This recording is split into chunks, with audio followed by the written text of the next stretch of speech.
So what's the story about? Essentially, it's about two people that are lost, trying to find their place in the world, and unexpectedly they come together and form a bond that changes the way they both view the world and themselves. So it's two character. B, she's 22. She is broke, streetwise, feisty, a domestic carer. She's got a new patient, Aidan, who's late 50s, early 60s, angry, old alcoholic, who's malicious for sport. Now, the two of these clash to begin with, but through their dark humour and sarcasm, they form an unlikely bond. And that opens up opportunities that lead them both in different directions.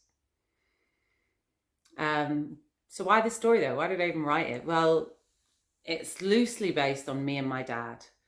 For many years, I used to be very embarrassed to admit that my dad was an alcoholic, but he was. So I've removed that plaster. Families need to talk about it. They need to be open with one another and others so we can help each other, right? If I've been doing loads of research on this recently, which I'll go into at another time.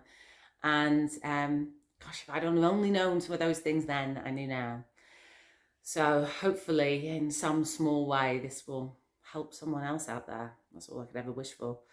I originally wrote this with me, and it was going to be me and my dad of my age now, but it just doesn't work. And plus my dad died like 16 years ago this year.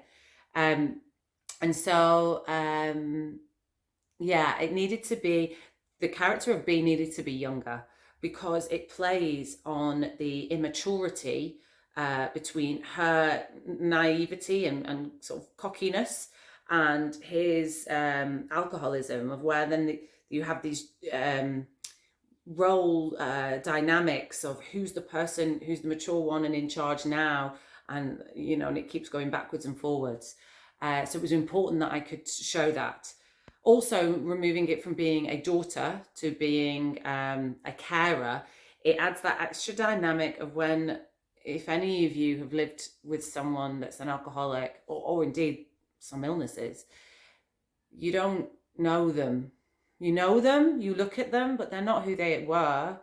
And so there's that weird separation in place. And also my dad had domestic carers. So it was something that I could relate to.